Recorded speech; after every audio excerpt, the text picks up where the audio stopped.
en Algérie, ce sont des autruches qui dirigent le pays. Abdelmajid Tebboune, tête dans le sable. Ahmed Attaf, tête dans le sable. Les généraux qui dirigent le pays, tête dans le sable. Mais je dis, pourquoi ces gens se comportent-ils ainsi? Le Mali leur a dit, j'ai les preuves scientifiques que vous êtes venus dans mon territoire détruire mon drone. Dans la nuit du 31 mars 2025, donnant au 1er avril 2025. Je souhaite que vous reconnaissiez ce tort. Je souhaite que vous répariez le tort. Je souhaite que vous reconnaissiez et que nous trouvions des solutions pour que cela ne recommence pas parce que c'est un acte de guerre. Si c'était l'ancienne Algérie, le véritable FLN historique qui a accueilli en Algérie des combattants de la libération africaine, qui a accueilli en Algérie des grandes figures intellectuelles africaines comme le docteur Frantz Fanon, auteur du célèbre ouvrage Peau noire, masque blanc. Si c'était l'Algérie d'Ahmed Ben Bella, même l'Algérie de Chadli Boumedienne, mon Dieu, comment aurait-il été possible que l'Algérie n'ait pas l'humilité de reconnaître éventuellement une bavure de son armée? En réalité, il faut comprendre pourquoi l'Algérie continue sa diagonale du fou. Pourquoi Ahmed Attaf, l'énergumène d'Alger, et toute la Camorra qui est au pouvoir en Algérie ne veulent pas affronter la réalité. Il y a un problème, c'est qu'en fait, l'actuel pouvoir algérien, le FLN actuel est un faux FLN. Le vrai FLN a disparu. Le Front de Libération Nationale qui a combattu, avec le soutien du Mali, le colonialisme français, qui l'a vaincu, il a disparu. Depuis les années 90, a émergé à la tête de l'Algérie une génération d'hommes politiques civils et d'officiers corrompus, qui, en réalité, après avoir refusé de reconnaître leur défaite face au Front islamique du salut d'Abbassi Madani, qui a gagné l'élection présidentielle algérienne de 1992, ces gens-là ont décidé, en fait, de se convertir dans tous les métiers du crime. Quels sont les grands métiers du crime qui sont hautement pratiqués par les dirigeants algériens depuis le début des années 90?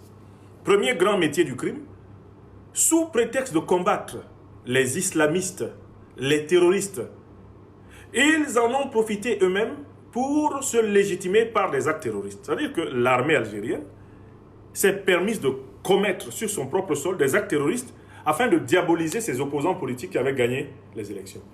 Elle a commis des crimes de guerre, des crimes de masse, qu'elle a attribués au Front islamique du salut afin de le salir, de le ternir et de justifier sa détermination à l'écraser pour confisquer le pouvoir. Voilà la première opération par laquelle le FLN s'est sali. En refusant de reconnaître la souveraineté du peuple algérien, le FLN est devenu en réalité un fabricant de faux terroristes. Il a utilisé le terrorisme comme un moyen pour terroriser l'opposition et s'accrocher au pouvoir. Deuxième élément important, ces généraux se sont mis à s'intéresser au narcotrafic, qui permet d'avoir de l'argent facile. Aujourd'hui, le pouvoir algérien est l'un des plus grands parrains des flux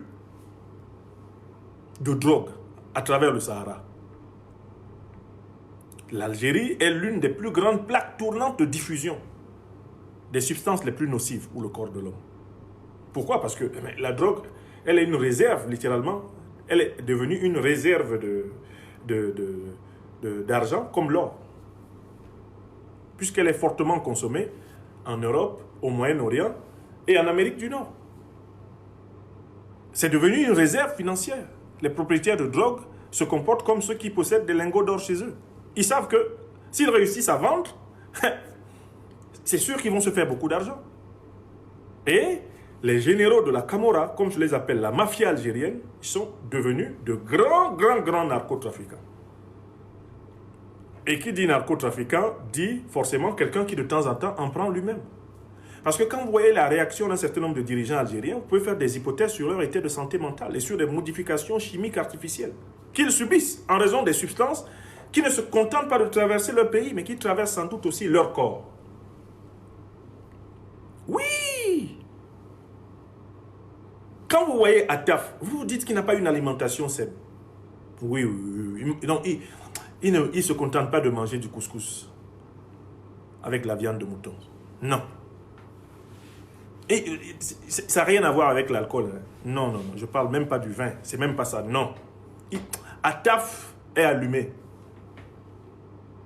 Et il n'est pas le seul. Ils sont nombreux comme ça à être devenus des individus sous-polais, volatiles.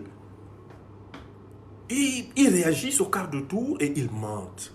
Qu'est-ce qui peut faire qu'ils mentent aussi facilement? C'est parce qu'ils vivent dans un monde artificiel. Le monde de la drogue. Un drogué ment plus facilement encore qu'une personne ordinaire. Parce qu'en fait, le drogué prend ses illusions pour des réalités. Donc pour moi, c'est la deuxième raison. Le triomphe du narcotrafic en Algérie a détruit l'élite politique algérienne actuelle.